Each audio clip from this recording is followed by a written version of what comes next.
Musical Talk, the UK's independent musical theatre podcast. And we begin today with a song from the new musical Paradise Rocks. Well, good evening, ladies, gentlemen, people who ain't so sure. My name is Danny Morningstar, and these here are my rebels. Now we're going to show you how they rock and roll back on the mainland. So tell me, are you ready? I said, are you ready? When you hear that kick, your fingers click.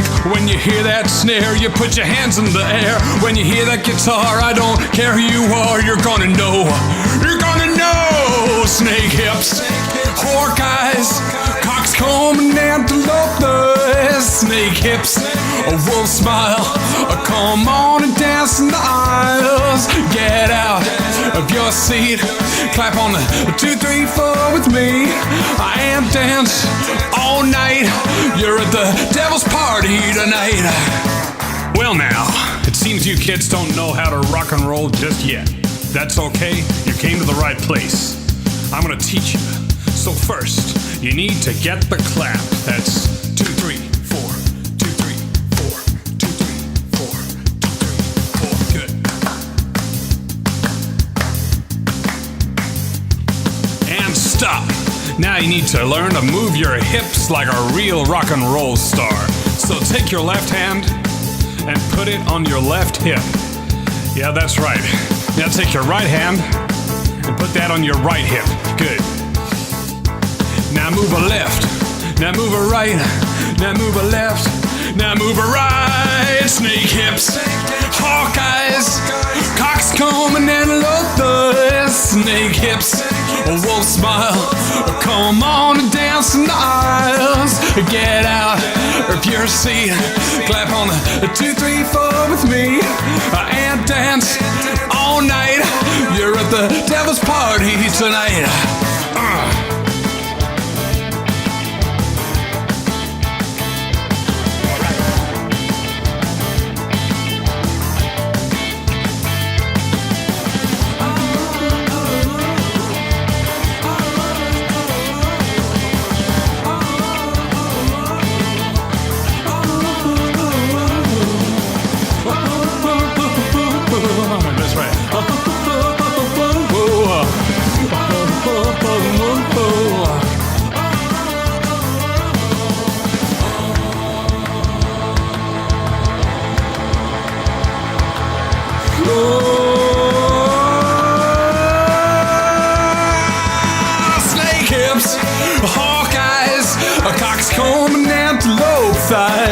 Snake hips, a wolf smile.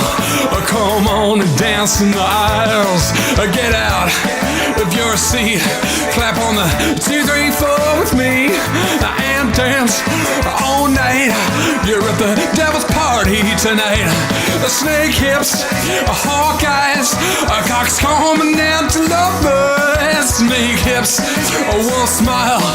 Come on and dance in the aisle. Get out of your seat, clap on the 2, 3, 4 with me, and dance all night. You're at the devil's party tonight. Hello and welcome to another edition of Musical Talk. I'm Thos, the man who puts the sick into musical theatre. And I don't mean sick in the modern complimentary sense either.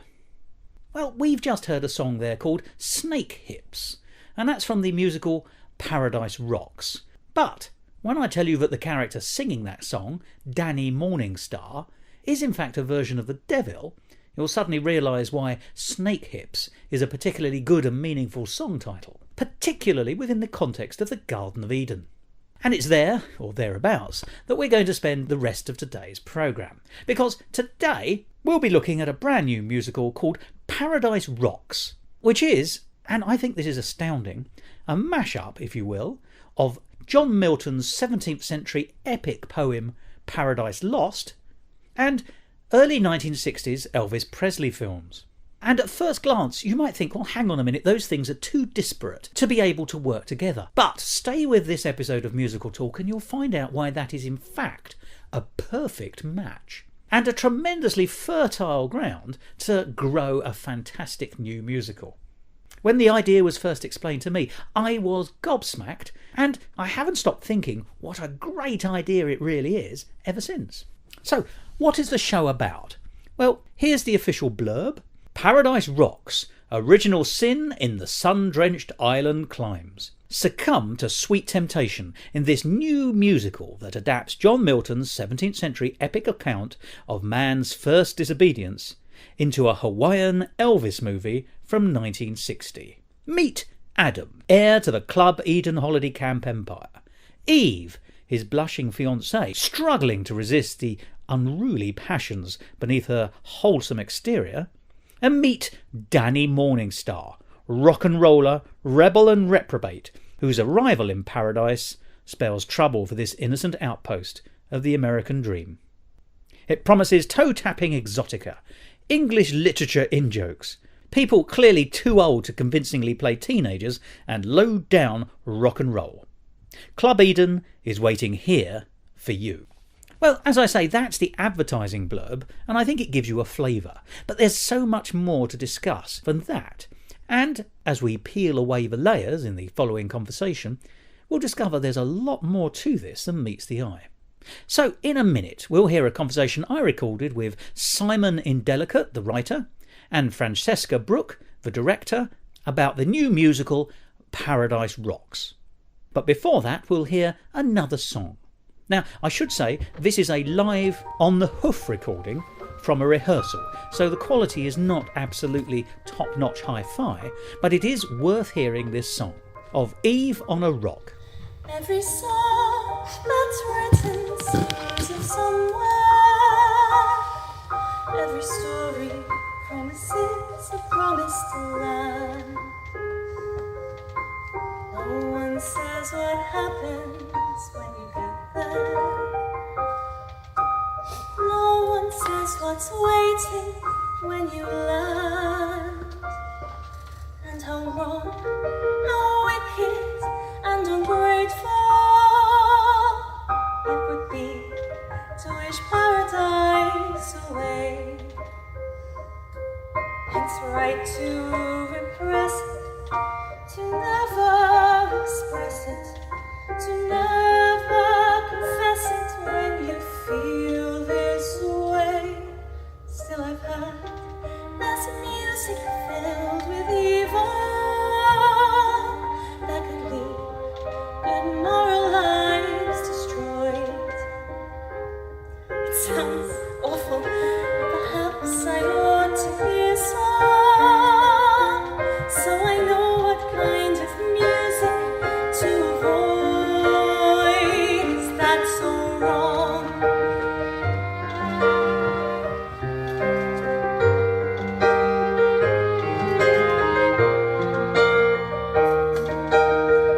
I want to meet the freaks that we're afraid of.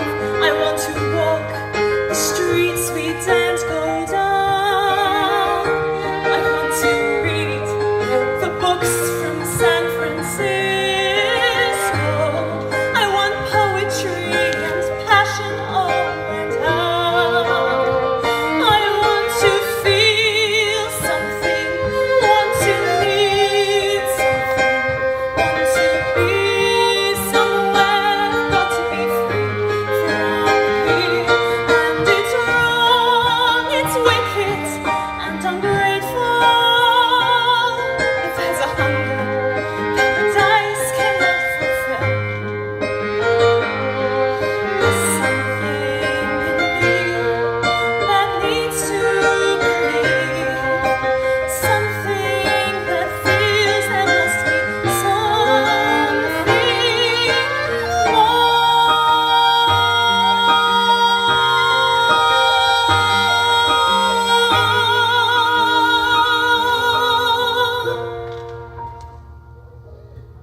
But it's tennis, long kisses in the evening, and children, cigarettes and hidden gin. Handing him his paper in the morning, surgery and girls to stay thin. musical talk. I'm Francesca Brook, I'm Simon Indelicate. and we're from Paradise Rocks.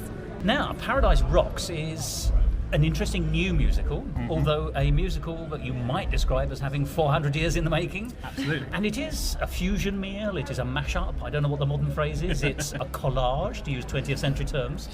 But let's start at the beginning, and in the beginning is the word, as I'm told. So would you like to give me the lowdown, the words on Paradise Rocks? What is this and what are we getting? Paradise Rocks is an adaptation of Paradise Lost, the John Milton epic poem from the 17th century, in the style of an Elvis movie from the 60s, which I swear makes an awful lot of sense when you explain it at length to people. We will explore that in just a minute, but that's a very sort of interesting, not obvious connection, and I we will explore that further. But actually, let's talk about the foundation stones here. Milton's poem is an enormous poem, essentially about, well, it's the battle of the angels and God and the Adam and Eve story, isn't it? Yeah, it's essentially Genesis expanded to ludicrous extent over 12 books, and I think the thing With that more theatre. Well, it's got more theatre and more. It's the characterisation. I mean, Milton says right early in the poem that he's there to justify the ways of God to man, and the way that he intends to do that is by bringing in, frankly, too many classical references, but also by fleshing out the characters that Genesis has there's bones. So it's putting flesh on the bones of Genesis, and in that especially, he puts a really interesting spin on Satan, which is something that's quite new in the English canon. Up until that point, Satan is a character who is sort of tricksy. He's kind of rare rabbity, and he's someone who sours milk, and is essentially a kind of pixie who lives in the woods and comes and steals your babies. But he's not in any way like a character that you could kind of identify. He's certainly not romantic. But then Milton comes along, and in Paradise Lost, you have a romantic, brooding, sort of bipolar Satan who, over time, as critics have engaged with it from different perspectives, particularly Blake and then William Empson in the 20th century, have kind of looked at it and seen Satan as really the hero of Paradise Lost, and that God, supposedly the great almighty fount of goodness in the world, is actually doing something quite unconscionable by putting people in a garden and saying, don't touch an apple. It's quite a mean thing to do. Whereas Satan comes across and he's sort of understandable and brooding, and he's kind of evil in a strange sense, but at the same time he's right there and you can identify with it. So the God in this is a dark and vengeful God, isn't he? He is. Yes, exactly. And not nice to know. Capricious. I mean, that's the thing. It's the caprice of God that Milton tries to explain away by saying, well, it's his God, isn't he? He can do what he likes. But it's not convincing and outside of a kind of Puritan mindset. And I think the quality of the poem, and this is what William Empson says, the quality of the poem is evident in the way that you can't quite get on board with its central thesis. So. And we should, I'm sure we'll get back to Milton in a minute, but I wanted to move on to the other source, which is Elvis in a second. But we should just say Paradise Lost was written in the 17th century by a British writer. 1667, you'll correct me if I'm wrong, something like that. I think that's right. So we're talking just after the British Civil War, the English Civil War, I should say more accurately, I'm so sorry, the English Civil War, the Commonwealth, and then the Restoration. Yep. So, one of the most turbulent centuries in British history. So that, I think, underpins his writing. But let us also by a man going blind with a tempestuous relationship, and there's so much behind it. I didn't know that. That's he's very, very poor eyesight. I think literally raging against the dying of the light. Yeah, he wrote their pamphlet in favour of divorce, which I think was sort of, again, a rather brilliant piece of work, possibly very informed by personal circumstances. There's all kinds of interesting things about Milton. Yeah. But then we have what might be described, the other side of the coin, at least for Paradise Rocks, and this is where the dichotomy perhaps seems fairly broad, at least at this first initial look, which is the Elvis canon of feature films. Now, these have been handed down to history. I must say, there's a problem with Elvis, isn't there? That actually, not unlike God in the sense that, on first view, he's very charismatic and very exciting and very good. He's source of good. And then you get to see some of his works, in this case, his films. And whilst they have cult followings, they're not all considered to be masterpieces. Well, I think that's an appalling thing to say. I can't imagine where you got that impression. They're a run of terrible films with some nice music. Well, at least that's how they... Oh, no, you're going to... Paradise Hawaiian Style is quite good. Girls. There are three Hawaiian Elvis films. Yes. This is a Hawaiian music. Yes. Girls, Blue Hawaii, and Paradise Hawaiian Style, of which I think Paradise Hawaiian Style almost holds up to modern viewing. Almost. The problem with the films is everyone thinks Elvis's singing career is amazing, but everyone thinks his film career on the whole is not so good. And they do represent a kind of And I think, I mean, and this is where I think the link comes from. There's a kind of, well, let's use your own phraseology. You were talking about how the devil in Milton is this kind of sort of charismatic character. Elvis is his charismatic character in a very sort of staid environment. Also, and that's also how we think of America in the 50s and 60s to a degree. You know, it wasn't swinging in the way, it wasn't swinging like a pendulum do, as I believe the quotation has it. And obviously, these are two areas you have great interest in. Yes. But let's explain, how did Paradise Rocks emerge from these two very different, or seemingly very different foundations? Well, I mean, I did it, and I'm quite tempted to make Fran say why, just to see what happens. Please explain it yourself. I'll explain it. So I don't more. offend you in any way. I just think you live on the edge to see what happens. No, all right, I'll explain it. She's got plenty to say in a minute. So yes, I did a master's degree quite a while ago in Renaissance literature. Paradise Lost obviously was the main part of that. I think largely because it was a very anti-canonical milieu in the university, and being just a kind of spiteful, obstreperous person, I was like, right, well in that case I'm going to get bang into the most canonical thing on the syllabus. So I got really into Milton, and then because I was even more spiteful than that, I just noticed that the plot of Paradise Lost is very, very similar to the plot of a whole swathe of films, the Elvis films being ones, but also things like Dirty Dancing or Footloose, and even there's a Vanilla Ice film vehicle called Cool as Ice. I don't know if anyone... I'm going to take your word for that. I've seen it, but I think I may be the only Yes. one. It's good. He's got a yellow shell suit and rides a yellow motorbike in it. The word good there. Well, again, how are you using that? I'm using the word good in a way that it provoked a reaction in me that was a positive in my life. Good Lord. Yes. Well, So I think I'll use that as a working definition. And what those films all have in common is this plot where there is a social order that is conservative and staid, and into that is introduced a figure who is passionate, brooding, and offers a form of temptation to the young conservative innocence of the conservative society. And as a consequence of one member of that society, usually a girl, falling for that temptation, the entire social order changes in a way that is at worst ambivalent and possibly for the better. Right. Now that is the plot of Paradise Lost. It's the plot of Dirty Dancing. And as a result of that, you have a situation where I think you kind of have this beautiful Jungian synchronicity, and from it things just sort of spiral away and everything starts to make a kind of sense. And I had this idea a long time ago when I was a lot younger, and at the time I was a performance poet. I thought, well, what the thing to do is to book a vegan cafe in Hove. well, of course. And write in iambic pentameter a 30-page poem in which I retell Paradise Lost in the style of an Elvis movie, but in iambic pentameter. And in between the books, I will sing all of the many Elvis films songs which perfectly suit. So like Evil, or Trouble, that's what it's called, The Devil in Disguise. All of these songs which perfectly fit beautifully into the narrative, and I'll sing those, and then I'll read out this poem. And so this is a jukebox reworking for poetry. I didn't write any songs. I just sang Elvis songs, and then I had like me and 3 other people reading different parts of the poem out and kind of acting. And it you know, as far as things can do well in vegan cafes in Hove, it did very well. And then I just sort of thought, well, I've done that now, and put that to bed. But it never it just is the kind of idea that nags at you over the years. It's a really great concept, though. I mean, it's that parallel, isn't it? I mean, it's in a conversation we'd had before, and indeed reading your own documentation, I love this. You were even more specific. You said it's a conservative paradise. Yeah, it is, absolutely. And that's such an interesting concept in its own right, because one doesn't always associate the word conservative, and I'm talking small c, I'm talking small c conservative, staid. Paradise and conservatism in that sense don't necessarily fit together, but of course that is what's being put on offer, both in the Bible, in the Genesis story, and as you say, in countless romantic stories. And then you went on to say that it's quite often sort of run by a patrician character. It is. That's God, obviously. Yes, that's God. In Milton and etc. And it's quite often their children who are expected, or the next generation are the ones who are sort of stuck in this paradise hoping for something better. Yes. And then this wonderful, as you say, the charismatic character, the Elvis character, the devil character, whoever you want to go for. The romantic is the word you used earlier in the conversation. This is the point. Romantic in all its senses, actually. I mean, he's Byron. He's mad, bad, and dangerous to know. I mean, and I think, and a poet.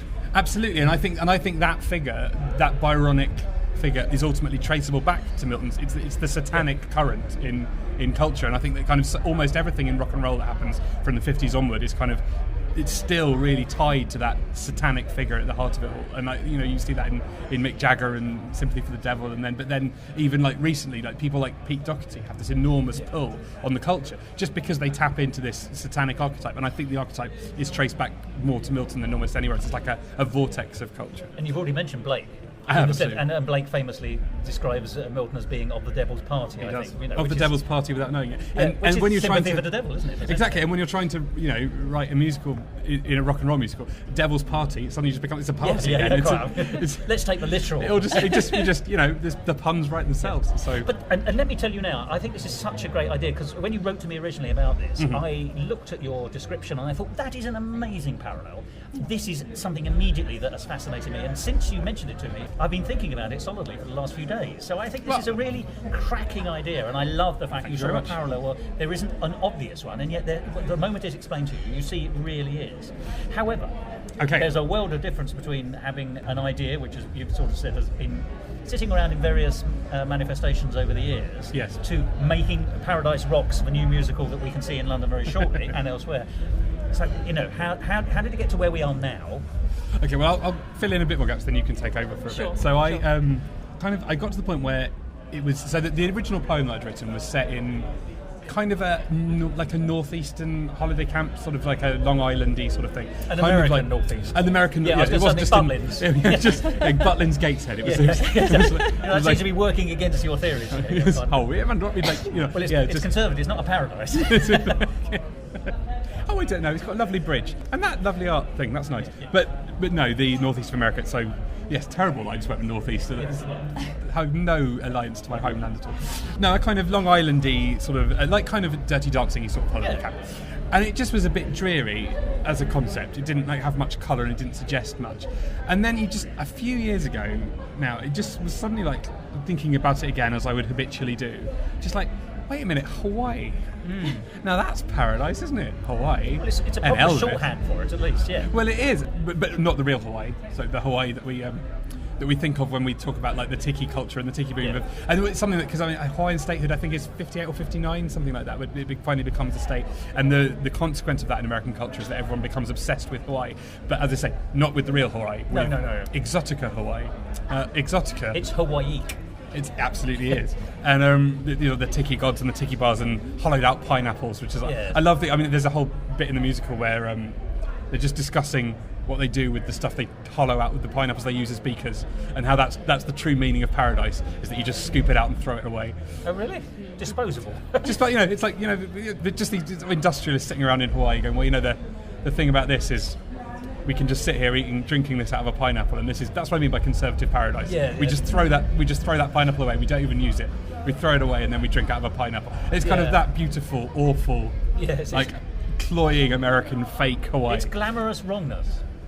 It is absolutely glamorous wrongness, and Exotica then is this whole genre of music that comes as a result. It's this offshoot of lounge that's Martin Denny and Les Baxter, and is Ima Sumac coming our way? Ima Sumac absolutely is coming your way.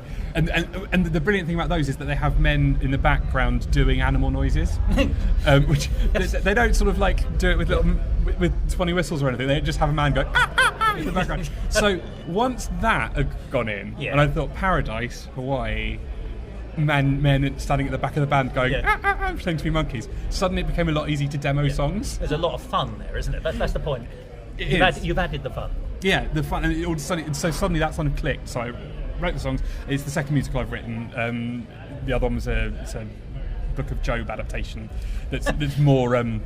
that's more funny than this one. And this one's funny, but it's not. Job famously isn't funny, but well done. Well, it's kind of like the idea there was it was like the third most successful musical in the world based on a biblical character beginning with J. After Joseph and Jesus Christ Superstar. I suppose. And it's quite. It's very. Top billing. It's got a whole bit about a nasty rash of many colours. You'll see. Very good. It makes sense. Fran's in that too now. We just did it in Ludlow the other day. It's very easy to restage because it's just 6 people standing in a line reading it out. It works. Anyway, that's the other one. So I'd written that and I got into this one, and it all just sort of, after the Hawaii thing with that, it kind of wrote itself. And then I thought, well, we'll do that, we'll stage that. And Fran, I know because the band that I'm in. So what happened? Okay, so my friend Peter was a big fan of the Indelicates and That's got my me, band. Which is yes, the band, yes. got me interested in them, and then paid one of those 300 and something pound gigs where you come and play wherever. I think. was it? It was one of yes, those? his mum did it for his birthday instead of driving lessons. A choice that he stands old by. Peter's Still mum. can't drive. But And he's got his memories. Exactly. And I think we got talking afterwards, and you invited a few of us to come and do some hand claps on your next album, I did. which we did. And whilst we were there, just said, "Can you do backing vocals?" Which I did. Are you sure I asked you, or did you volunteer? No, I'm sure Julia said, "We haven't got enough women. Do you sing?" I went, sort of. That's like Did the sort of thing she would say. It's a yeah. selection And process. then about a year later, you asked me if I'd like to come to Brighton to read through a musical you'd written. The thing about Fran, right, is Fran is, I mean, she has an abundance of good qualities, but she has two particular qualities that I like, which are that, one, she's got a very good singing voice, and also she will say yes to really stupid things. You're a wonderful thing. If you phone her up and just go, can you just drop everything and come to London and sing on a record, she'll sort of do that, which is a rarer quality than you'd imagine, actually. But by saying yes to things, unless they're absolutely ridiculous, it's actually a marvellous way of opening doors. It really is. So actually, what a life-enhancing decision. A string of coincidences that came about by me saying yes to things has led to something quite brilliant, I think. So I'm very happy I said yes to hand clapping and the hand claps. Yeah. They were very They good. were okay. Led on to great things. It's all right. I could sort that out in the edit. No, they were good. I'm sorry. Thank you. But then, so we were doing that, and you basically become our go-to person to sing on records if we needed an extra person to sing on records. And then about a year ago, Yeah. you told me you turned up and you said you'd just given up being a doctor in order to do musical theatre. Yes. I'd like to say that's a Very well-trodden sound path, but is decision. it true? It is. I Doctors was normally go into cabaret, halfway, so well done. I was halfway through becoming a doctor, and in my spare time would do the Musical Theatre Society at university, where I was performing and directing, and started as a hobby and very quickly became a pattern of being very happy to spend 13 hours rehearsing but bloody miserable doing it in a hospital. So eventually sort of thought I'd much rather be making musical theatre. Mentioned that, and a year later we're making a show. Oh, that's wonderful to have that ambition as well. What kind We of would call musical... this ambition. It's possibly stupidity on my I part. don't know. It's one of the three coolest things I've ever known someone do. Okay. One of the three, really I like like that. Yeah. But can I ask briefly then, what would you, and this is an open question for the two of you, what would you count as your influences? Now, obviously you were doing musical theatre in an amateur way, but what were the ones you loved the most? What was the one that you fell in love with? What turned you into it? And I'm going to, I suspect Elvis must be one of yours. Milton didn't write that many songs, so but I will be coming to you. So have a think. I'll think. Oh God. I think it's hard to pinpoint one. The last one I did was the one where I really thought, this is what I'd like to do. It was the coming home And one. wasn't yes, it was Into the Woods. Oh right, okay. And I was playing the Sondheim witch. doesn't go there. I adore Sondheim as a lyricist and just as a... How do you enjoy his white man rap on the Garden song? It was the 80s, we have to forgive people. Yeah. But obviously it is a great part. It's had some pretty great names attached to it in the past. Yes. And she goes out with a bang, literally, as well. Oh, yeah. The Last Yeah. Midnight is a marvellous song. So, It- I can see why you sort of But fell that was in the love. thing, it's vocally challenging, and if you get it right, you really get it Yeah. right, and you become sort of people's favourite character because they like seeing a villain with flaws and excellent characteristics as well. And my personal tutor at the time, I'd sort of been adopted and taken under the wing of this wonderful woman, Deborah, who is very into musical theatre as well as medical ethics and law, and had sort of suggested to me in one of our meetings, if you enjoy it that much, why don't you just do it? And I took her advice a little bit too literally, and she came along to the show and said, that was wonderful. I was like, great, I'm going to quit, and I'm going to do this now. So it was The Last Midnight. It really was, yeah. If Sondheim is how you is the catalyst for moving into the industry, then good luck to you, because that's a good way. That's the good end. Yeah, yes. Yeah. And your musical influences? I'm just going to say Starlight Express now. Yeah. I'm not. I've been having this argument today already, but I will defend Starlight Express, but possibly not now. And I will judge you for it. And I am happy to be judged. It was all right till they changed the timetables. I don't like the new Starlight Express. I think there's something to say. Only He, right, is a lovely song. I think it is sort of unexpected. And I think the sheer hackery of the lyrics to AC/DC are one of the finest testaments to man's achievement. Oh, well, this is once again, isn't it?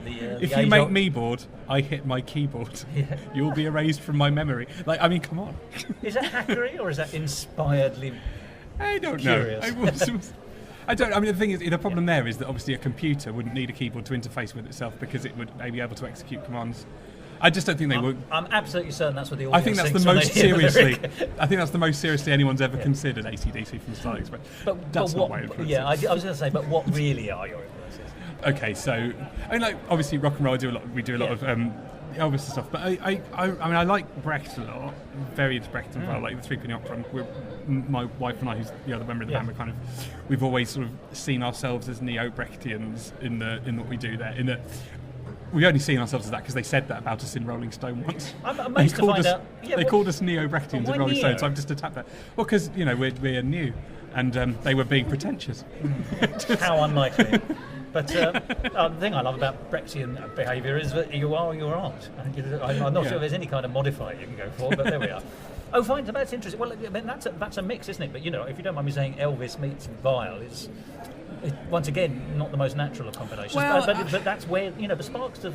I mean, Jim Morrison covered, the whiskey bar song, Alabama song, and Or I Shall Die. yeah, absolutely. And like lots of Brecht's always shown up in almost every musical because people always go back to the songs. Yeah. Because they don't go back to Barbara's song enough.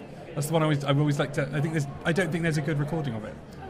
I think that's the one song from the Three-Penny Opera I don't think anyone's really nailed. So I think that's still available to someone to really do a definitive Barbara song. But that, and also the other thing I'd say is someone like really. I listened to your episode on middlebrow musicals. Very kind of you. But I quite like that too because I think I'm quite a fan of middlebrow musicals. Those early Andrew Lloyd Webber shows I maintain an affection for, especially I think like Tim Rice's writing as a lyricist. I love a lyrical package that's extremely neat. So something like he's a man, he's just a man. I've seen so many men before. He's just one more. It's just the way that the form of it. I love it when something just fits perfectly like that. So I always try and go for that as much as possible. I mean, but also it's concise, which is actually. I think concision is wonderful in lyrics. So do I. Yeah, absolutely, and so rare.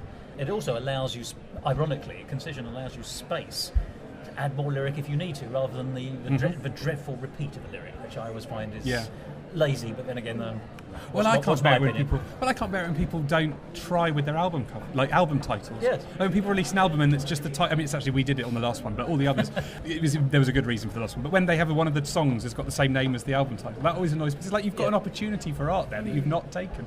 I like people should. All these things are avenues for artistic expressions. I absolutely agree with you. But the problem is, this is a discussion for another day, that people rarely have two good original ideas. They might have a whole set of songs, but they haven't absolutely thought about how they can thematically project them or name them. Or when people are writing a song, people have a really good idea for a song, but very often haven't come up with a really good idea for ending the song. Right. And Cole Porter used to do it the other way around. He used to work out how a song was going to end and then work out how you would lead to it. Which I always thought, well, that's a way of making sure you've always got a punch. But there's no right or wrong way. Well, there's plenty of wrong ways, actually. That's nonsense, isn't it? But taking us back to Paradise Rocks, then. So you're assembling your team. Well, I think at that point, when you turned up and said you were giving up being a doctor, I think because at that point we'd been trying to get it together into something for ages, and it just because bands, they're sort of like you have to arrange 5 people, and you can just about get them to go around Germany in a bus, but musical theatre, there's so many moving parts that we kind of tried to get it off the ground in various ways, and just it always would die at the first hurdle, and so I kind of just said to you, do you want it? Do you want to just have it off me, and you can do it instead? Yeah. What happened then? I think I said yes. I did. Well, I said yes to everything. Yes. Really, Yeah. to Paradise I Rocks. get that, yes. See, that's what I mean. Very good quality. And then I think it was sort of intended that you would just, but then I just couldn't let you. No, I just couldn't leave it alone. It made a lot more sense with you part of it because I think you understood it and could explain it much better to people than I could. Right. So, I mean, you tell me I'm wrong here, but what I'm sort of hearing is that actually out of, not desperation, but to make sure that something happened, then, Fran, you sort of became a producer. of it? Well, the director, really. Oh, right. Yeah. And so Yeah. Julia, who's my wife, I would say she was she's been the more logistically Yeah. forcing people to actually be in rooms. Yes. Oh, right, so you're directing it, but also in a dramatological sense? In the Yes, sense that, so yeah, I'm you're helping develop in it it, but and you... directing it and choreographing it and... I see it as being co-created at this Yeah. point. Yeah, I think yeah. That's fair, She yeah. did the dances, and you know, but also like it's changed a lot since it was 3 months ago, and that's because we've been working on it together. So, did you take your poem from Blah a number of years ago, from the Vegan Cafe, and work that up, or did you go back to Milton? No, I threw that away when I read it and realised Oh, that it was right, okay. terrible. Not terrible, moderately terrible. there- It's all it- iambic it served pentameter and it its scans. purpose, It scans. You know, I can say that Yeah, for yeah. it, but no, it's not something I'd want to show people now. No, I kind of started again. I mean, the basic characters, you know, that are clear in the poem, so is there. So we have Adam, who's this awful Preppy. preppy. Well, he's a cipher anyway in the real story, isn't he? He is, absolutely. I mean, I know she gets a bum rap, but Eve does all the work. Yeah. You know, she is the dynamic in that story. Well, I think Eve is the main character. Eve is the main character of Yeah. the musical, and Fran plays Eve in it. So it's Eve who actually travels and Yeah. takes a journey, takes steps. She sees the speech marks of the prison. I mean, that's a way of looking at it. The prison which they're Yeah. in. Yeah. Or wishes to break out of it, yes. And you did say earlier on that in the films, you know, in the Elvis films, it is quite often a female protagonist who sort of falls for the Elvis character.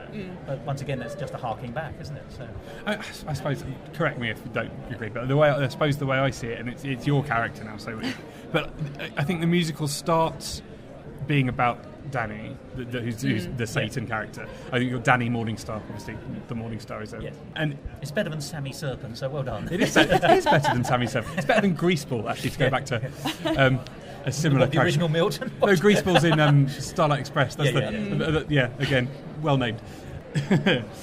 I think you think it's about the story's about Danny until the point where there's the kind of fall from grace. Yeah. And when that happens on stage, I think it suddenly becomes, oh no, it's not about Danny at all. It's absolutely about Eve, and it's Eve that's interesting, and it's Eve who's done something in this, and Danny's going to be the same at the end as he was at the beginning. He's just a rebel and rebels against things, and Eve is interesting. It's funny, isn't it? If the devil stroke the Elvis character, you know, it's difficult to make that distinction, but or that sentence is not one that's often used. But if is the romantic character, then the dynamic action that Eve takes makes the Adam and Eve story a feminist parable, ironically, or it can be read that way, because once again, you know, Adam is a cipher.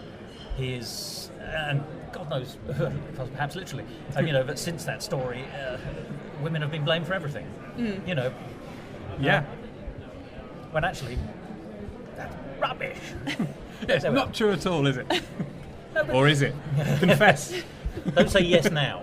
No. Thank you. No, Very good. you're not to blame for Above Yeah, well, not to everything. be saying. No, but it is interesting, isn't it? It's all about how do you recontextualise a well-known story, which we've all, you know, even just courtesy of, you know, you may not have faith, but to be raised in Britain, this is a story it's part of Western culture. I mean, Yeah. and is used all the time, and indeed has been used in many musicals. Let's be honest. There's the Apple Tree. There's a new musical called Adam and Eve and Steve, and others, which I've. Oh, the Bat Out of Hell musicals all over Oh, it. Yeah, Yeah. and indeed, Dougal Irvin's in Touch, and I just remembered I saw Adam and Eve the musical at the Edinburgh Festival Fringe Right. about 5 years ago. So Yeah. I mean, but it's a story we all know, and in many ways, musical theatre is about telling things we know again in a new and interesting way. So you've been working sort of collaboratively to develop. You're obviously pleased with how it's going. Have you had any stumbling blocks in your marriage between Elvis and Milton? You know, I think any that gristle. I think there has been gristle, but not there. I think that's been something that's been quite happy. Thematically, it's always made sense. Like Yeah. I think it does kind of fit. Has anything gone wrong? Casting was quite difficult. Yes. Well, yes, it's painfully difficult to find people who are willing to sort of take a gamble and put a lot of time and effort into your idea and Yeah. your show. And But hard not to because still- of the characters. It's No, not, you it's- weren't having trouble finding someone who could be an Adam character or an Eve character. Well, Adam took a long time to cast. Adam but was very hard to remarkably cast, yeah. because he seems like the sort of classical leading male that wouldn't be difficult to find. It was surprisingly the hardest Yeah. one to cast. Yeah, it was. It was interesting. I but think we're happy with who we've got. Yeah, I think the most interesting thing that's happened is how much the characters have changed for the better for having people perform in them. Come to life with that. Yeah, there's a Oh, director is God, and God, he's written all the way through this story, isn't he? So, isn't she? Well, Lily, who's playing Janie Blue, who's sort of Danny's right-hand girl. I was going to say right-hand man. She's kind of a sort of amalgamation of various demons. Sort of, right, okay. From with a little bit of Rizzo. She's got a little bit of Rizzo in her. A little bit of Rizzo. She's kind of a cross between Rizzo and Hasta, the Duke of Hell. Oh, I'm glad I wasn't there for the conception. Her character in particular has changed a lot and is now just miles better than we could have imagined, I think. Yeah. And it's Well, that's a joy of collaboration, though, isn't it? yeah, well, Yeah. and it's the exciting and scary part of new musicals and new projects is that there's no one to base your performance off. Yeah. I mean, anything else you do, there's always a definitive person. So you do Into the Woods, you look at Bernadette Peters, or you look at Paddy LaPone, or you look at someone who did it brilliantly. And with this, it's the first time anyone's ever meeting these characters in this way. But what a privilege. To be Terrifying privilege. But you're the pioneer in that sense, aren't you? Because Yes, I yeah. think actually how wonderful to create a character, because actually it is your template that you're... Yeah, and it is a really amazing thing to get to do, because I haven't actually had to been able to do that before at all, not in a musical sense at least. And it's in the last couple of rehearsals in particular, you start to see the sort of, it's going to sound very cliche, but you start to see sort of magic happen, because everyone's finally found how their character fits in with them and how they've influenced their character, and it's all become real now, and they come across as these likeable, endearing, Real people? real characters rather than fictional ones who are written down on in a script. I think it's funny how well that happens. I mean, you know, this is it. Let's not beat around. It's a shoestring production done in weekends and off hours, and it's not a something fringe that, show. A fringe style show. Or yeah, I mean, Tell me I'm wrong. Fringe only in budget and not really in substance. We were talking about this. Is like that kind of British fringe tradition of sort of like cheeky things on the side, which I like. But you know, that kind of it's not really that. It's kind of it's written as the 6 months at the Criterion. You could put money into it and get that show. Yes. Yes, and it's that, but without any money in it, and so it's. Well, that's why I use. That's the intention of it. I use fringe in the sense of not West End budget. So Right. actually, in that. Well, in okay, August, okay. Yeah. We were saying off Broadway sounds better, doesn't Yeah, it? But obviously it's off-West very End. off Broadway. I was going to It's say in North London. over the Atlantic. It's a very, very off Broadway. Off Ealing Broadway. Really. That's the only reason I hesitate from fringe, because I kind of think I think there's a way of selling this idea as. Ha ha! Aren't we clever? We come up with this brilliant, hilarious thing. But wouldn't it be funny if Milton was out? And I think you could. And it's not that. I think it is a curious idea, though less curious than some toy trains win a race by finding God. That is more curious. I can see what's obsessing you today. I We really need to can. get Starlight Express into this. I think any it was cost. because the email that you said to me said it was a curious idea, and I thought yes, it is. And I thought compared to some of the musicals I can think of, it's not that curious. I wasn't offended by that. But I just was thinking in terms of the level of curiosity involved. Where was I going with that? There was Fringe. Why it's yes, not I fringe. think yes, and I think to me, and I don't think this is a fair interpretation of the word fringe, but it does sort of carry that connotation of like, ha ha, look, we've done this really, aren't we clever, come and see this, and we'll all have a sort of meta laugh. But I think I've written quite a sincere show, and I think you've directed it very sincerely. Well, this Yeah, is, I hope so. And I think what you're saying here is this has got some kind of heart. It has reality, heart, integrity. When actually you're quite... I mean, let's take the Monty Python... I know it's not fringe, but, a Monty Python sketch about philosophers is really almost them showing off how much they know about philosophers, rather Yes. than not necessarally engaging with the audience. Which I have no personal but that's problem quite with, but it's fringy. not what I'm doing. Yeah. It's what I was doing in the other show, The Book Yeah. of Job. It is very meta, and it's I think it's got moments of like heart, but I wouldn't. I doubt anyone would cry. But you're not sending this up. That's the point. It's not a send-up. It's a No. sincere telling of the story. Yes. It just happens to be done with fun. And I think, forgive me, these are the differences. A lot of people go for sincerity and lose humour. Mm-hmm. And actually, we are human. And one of the great characteristics, I think, of being a human is to have a sense of humour, is to have a sense of fun, is to actually, which is transcending in a way, actually, from the humdrum nature of reality, let's be honest. So the idea that this can be both, that it has that sense of humour, it has that sense of lightness, the things that make life worth living, whilst at the same time it's going to be a clever piece just courtesy of the basis of on which it's resting, but with heart and integrity rather than look at me. I always think that the right attitude to all art really is to take non-serious things extremely seriously, and to not take serious things seriously at all. And I think if you've got an odd idea that is on its surface a little bit off the wall and strange. The only way to deal with that is with like the utmost passion, sincerity, and commitment to hold on to it extremely tightly. And yet you're going right back to the birth of musical theatre with that, funnily enough. Yeah. Offenbach is, when you look at stories like La Belle Hélène, it's telling, it's lightly telling a story which, is considered in its original great art, etc. The story in which it's based, Eleanor Troy. There used to be, there's a classification, isn't there, of treating exactly as you've just said, serious things lightly and light things seriously. Absolutely, yeah. Which a lot of sort of Victorian and 19th century drama was sort of classified by, and I can't now remember the terminology. But actually, it's a path that's well trodden. I suppose it goes to Brecht as well. Thinking about that, I think there's a way of. I always thought this with indie music as well. There's a kind of thing where people will do things deliberately badly in order to be lo-fi. Whereas my idea of lo-fi or of a 3-penny opera is to do the very best you can with 3 pennies.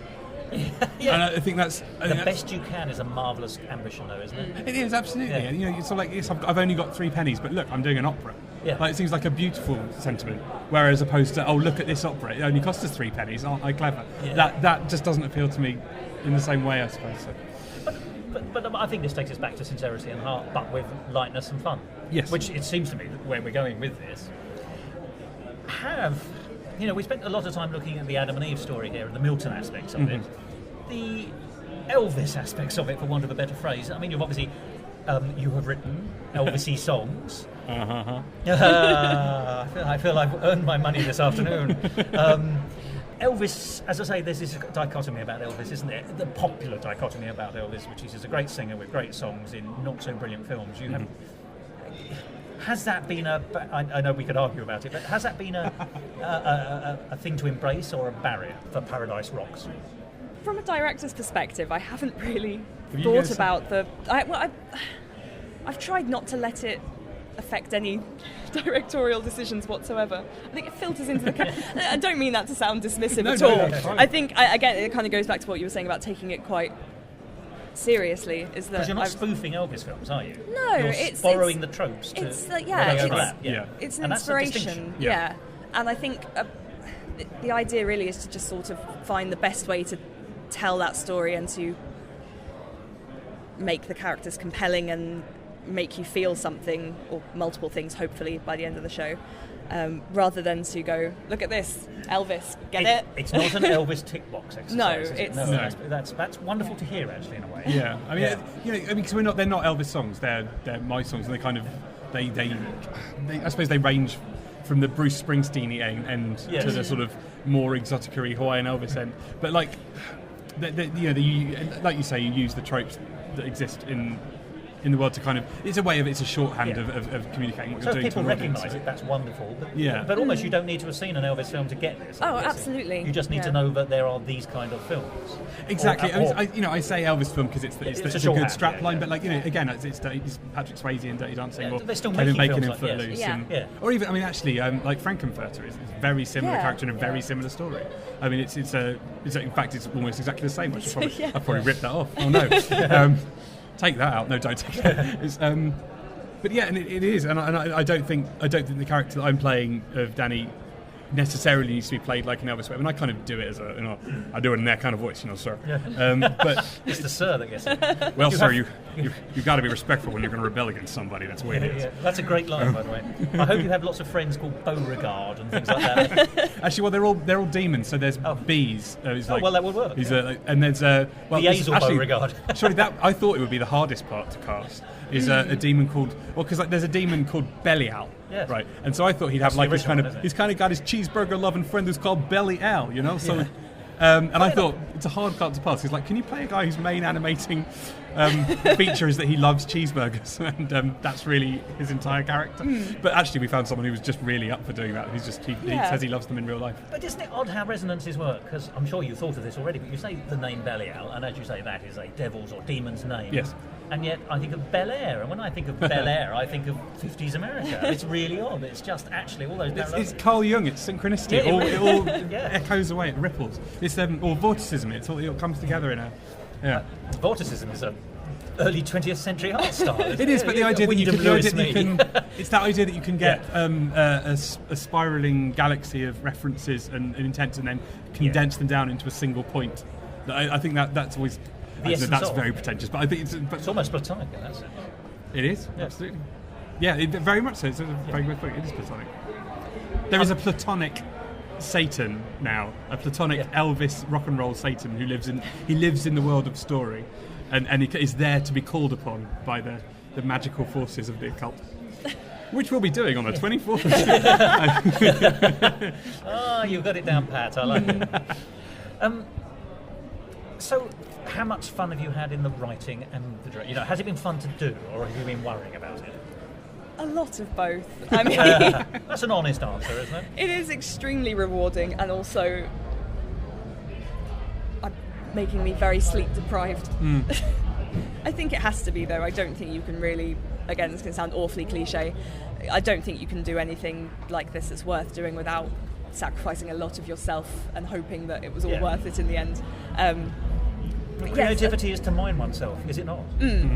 Exactly. And but it has been tremendous fun, and it's, again, brilliant seeing people bring characters to life and put their own spin on them, and also just to see them falling in love with the material in the way that I did when I first saw it, and the way that I'm hoping that an audience will. It's reassuring to see people finding themselves in these characters and relating to them and making them their own, and seeing that it is a story that's worth telling to other people. The word love here is so pleasing to my ear, because actually, as you say, you can be pleased with yourself because you've done something clever, but to love it suggests a greater integrity to me. Yeah, Yes. I love it. I think I'll sleep a lot better when it's done, and I'll also miss it terribly when it's over, and be desperately wishing that we were doing it again. I will always say Edinburgh, And you? Yeah, I mean, I think it still feels like an impossible thing to do, and that is, and I quite like doing impossible things. They're the sort of things.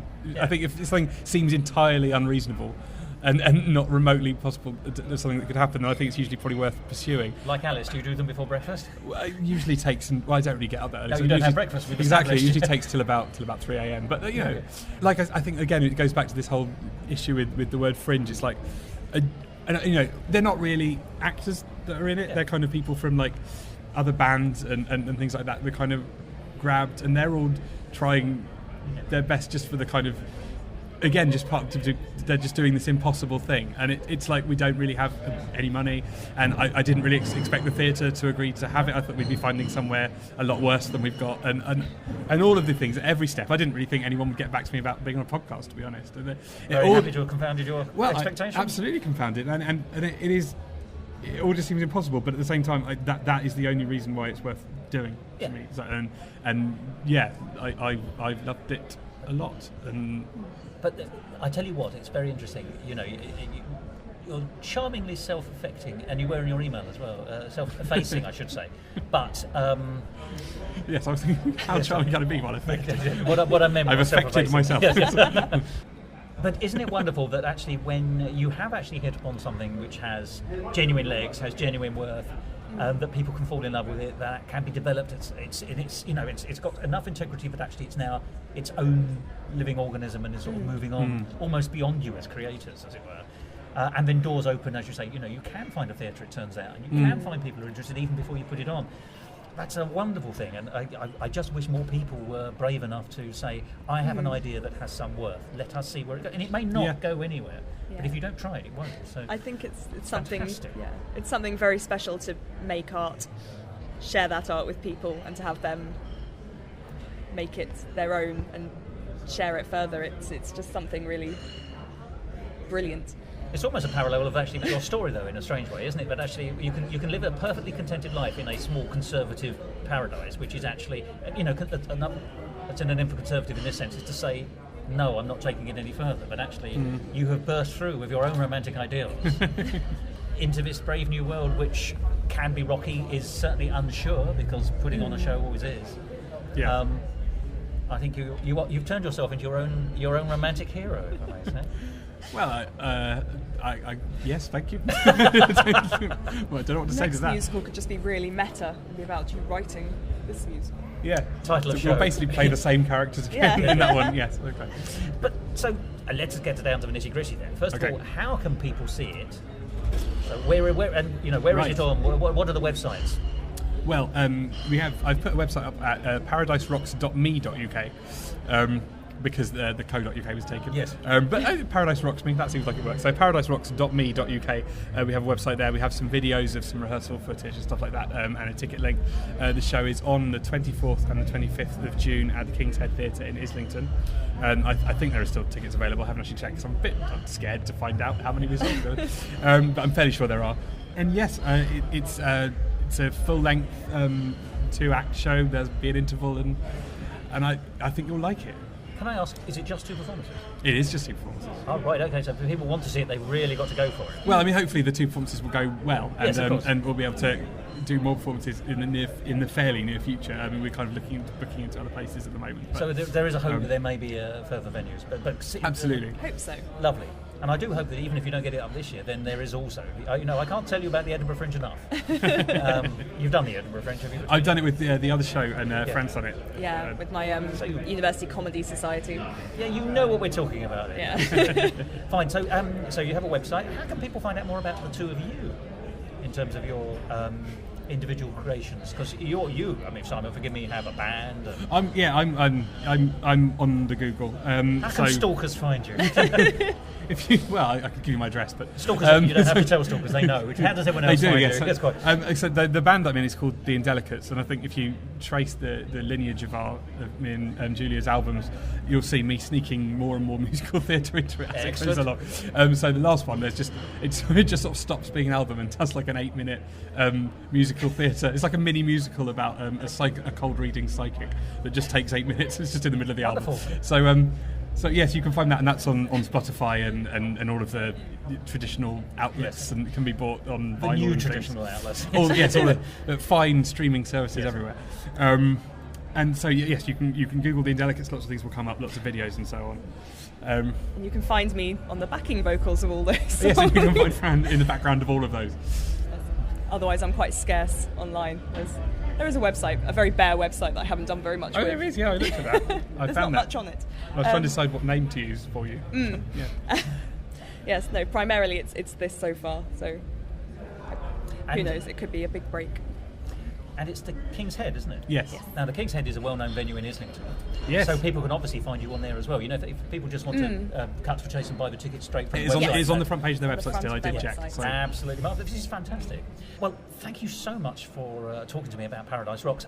As I say, from the moment I heard about it I was going to say on a piece of paper, but even my life's not that old-fashioned. When I read the email, I thought, this is a fantastic idea. In conversation with you, I'm so delighted by both the heart, but also the references. You know, this has been a beautiful, wide-ranging conversation about what sounds to me like a show that is a proper show. This is not a send-up. This is not a pastiche. It's not a throwaway thing. It's not a meta piece. It is a piece with heart, with some thought, some life. And to be honest, I can't think of much more that I want in musical theatre. So thank you so much. I do hope that Extraordinarily kind of you. Well, I do hope it's a massive success, and I hope that it has a life beyond the 2 performances currently scheduled for the King's Head. I think we'll hope both so too. be extraordinarily mentally ill if it doesn't. So, well, thank you very much indeed. Thank you very much for having Thank us. you.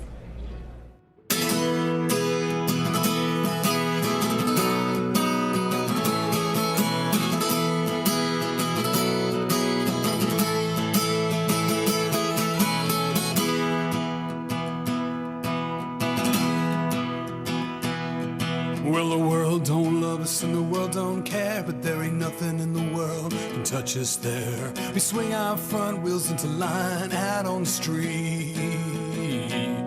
We got torn formica and an old jukebox with 4 nickels and dimes. You can hear music that rocks, and you can hear your heart in time to the beat. And baby, you're in my eye line. You're gonna dance with me tonight.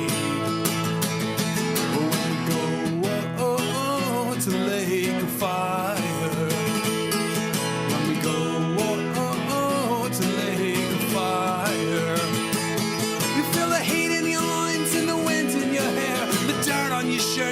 nothing in there. You can be someone to us if you know one.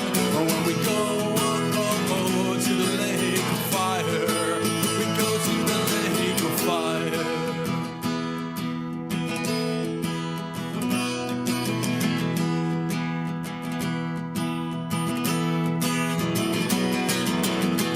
Is a dog with a snarl on his face and an ugly temper when you're out of your place, and it don't look kindly on kids who just want to rock and roll. They can grind you down, they can suck you in, they can settle your fate with a weighted spin. You gotta watch out, or you can let them take your soul.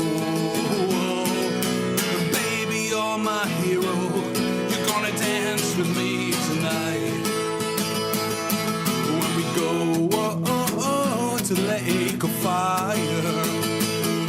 When we go to the lake of fire.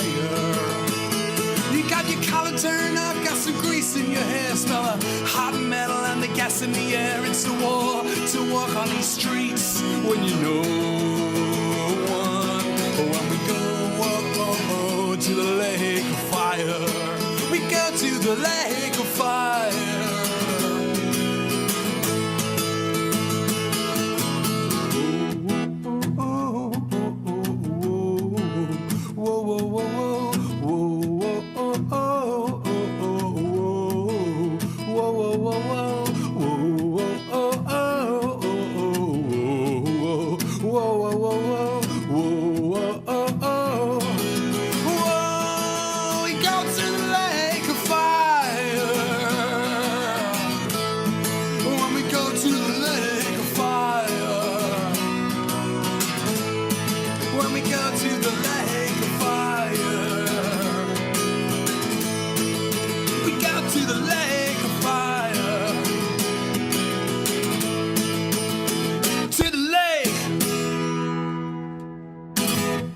Very much. Musical talk. Well, there we are. Simon Indelicate and Francesca Brook talking about Paradise Rocks there. And it's not every day that you can mix Elvis Presley, Jung, John Milton, Dirty Dancing and Starlight Express in one particular conversation. But I'm very glad that we did. And I must say it was such a jolly conversation to record. Fran and Simon are such nice and interesting people. Well, as Simon said, there aren't that many opportunities, at least at the moment, to see Paradise Rocks, but if you have access to London, you can do it in June, because it's on the 24th and the 25th of this month. That's Sunday coming and the Monday afterwards. It's on at the King's Head, Islington, a well-known venue, which is literally a 5-minute walk from the tube station Angel Islington, and its website is kingsheadtheatre.com. Or you can also phone the box office on 020 7226 8561. But remember, you can also find out more about the show and hopefully hear about it going further after its run in Islington. And you can do that by going to the website paradiserocks.me.uk. And to hear more of Simon's work, look up Simon Indelicate or The Indelicates, the name of his group, on Spotify and elsewhere online. Well, I hope you'll agree with me that you can see the absolutely fascinating meshing of John Milton's poem Paradise Lost with Elvis Presley musicals from the 1960s. You'd never in a million years put one and the other together, but then the moment the parallels are explained, you think it's the most natural thing in the world. So I do hope you'll get a chance to go along. And to clear a bit of space in your diary to allow you to do that, I'm going to stop this episode almost immediately. So, what's the best way of doing that, I wonder? Well, it's probably to say this word. Goodbye. I was right.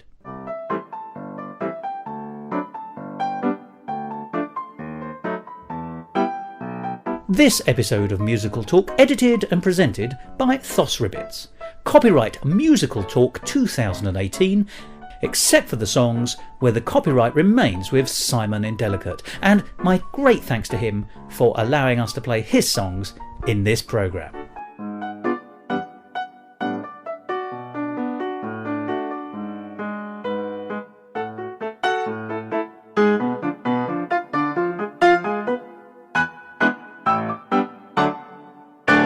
To find out more about the world of Musical Talk and listen to past episodes, go along to our website www.musicaltalk.co.uk or subscribe to us on iTunes and follow us on Facebook, Instagram and Twitter. And if you want to follow me on Twitter, you can at Musical Talk Thos. Give me a level, actually. I think I knew there was something faintly professional I needed to think about. Oh gosh. Anything? What did you have for breakfast?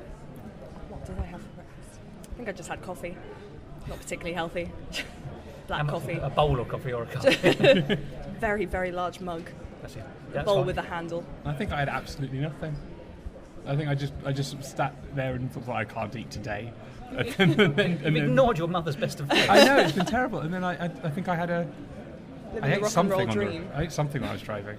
I can't remember what though. Something appalling. As long as it wasn't souffle, because it's bad to eat when you're driving. No, you can't eat souffle when you're driving. It's good advice. Yeah. That's all, not my mother's advice, but good advice nonetheless.